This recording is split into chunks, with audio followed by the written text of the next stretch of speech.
Hey, it's Haplin, and in this module, I'm going to explain a little bit about the difference between an agency account and a sub-account, agency view and sub-account view, and show you how to build your first sub-account. This is actually a really simple concept, but it can be just a little bit complicated for brand new beginners, so I always like to cover it just because I don't want you to get tripped up or lose momentum. Every new high-level account, your current high-level account, the one that you're in right now, is an agency account. Now, depending on which plan you're on, you can have some number of sub-accounts under that agency account. So imagine a hierarchy. The agency account is at the top, and then there's some number of sub-accounts.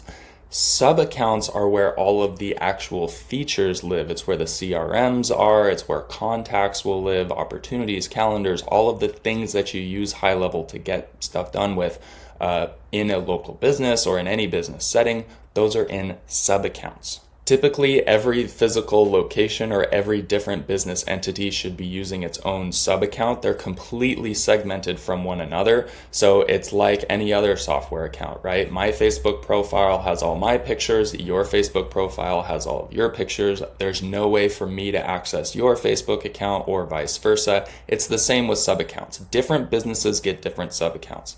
So if you're running B2B agency services or digital services of any kind, you just need that one agency account to service all of your different clients. Each of them will have their own sub-account. You can log into your agency and see all of your sub-accounts and set anyone with the permissions to be able to do the same. But typically you have your client login set up so that when they log in, they just see that sub-account.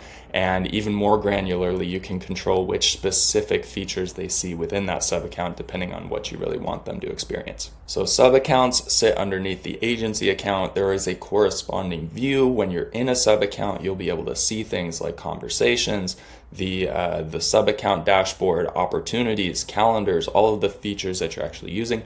In the agency view, that's more of the administrative settings, system-wide settings that affect all the accounts, a list of all your sub-accounts, your snapshots, and some of the other features that we won't get into necessarily in this video. But it's different tools and settings that you, the actual high-level account owner, the agency account, need to have that sub-accounts wouldn't really care about. So pretty much all of our time in this playbook is going to be spent in the sub-account. We care about getting to the meat of the features and getting into conversations with leads. That will never happen in the agency account, but it will in the sub-account. And in order to do that, we need to build our first sub-account. So whether you're using this for your own business or for clients, go ahead and click sub-accounts in the agency view. If you don't see sub-accounts, that means you're already looking inside of a sub-account. You can navigate to the agency view by selecting the name of the sub-account in the top left-hand corner, and then click the button that says switch to agency view. Once you are in agency view, then you will see sub-accounts as a menu item over on the left-hand side. You'll want to click that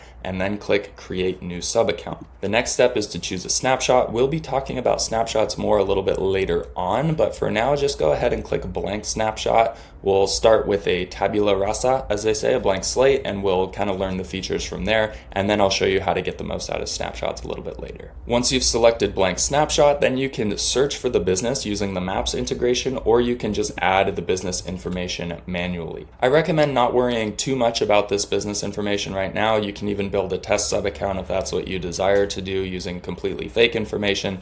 Once you have the sub account, you can always go update that information in the business settings of that sub account, so you're not really committing to anything. But if you're using this for a real business, whether it's your own or a client's, the way to get the most out of this is going to be to have a real use case. So go ahead and fill out all of this info, and then at the bottom, when you are done, click save. Once you have built that sub-account, you will be taken to the sub-account profile view. You're still in agency view, and you're looking at your sub-account as one of your many sub-accounts and one of your eventual many sub-accounts, or however many you're going to have. You can click switch into sub-account to actually be transported into the sub-account view, and this is where we are going to get to all the meat of all of these features. So every time you are going to be serving a new business, you want to create a corresponding sub-account for them. And that's it. Really not too complicated. Just tends to trip up new beginners who really have never heard of agency sub-account or don't know anything about what's going on there. Hopefully this all makes sense. Now that you have a sub-account, we can move forward. Go ahead and move on to the next module. properties.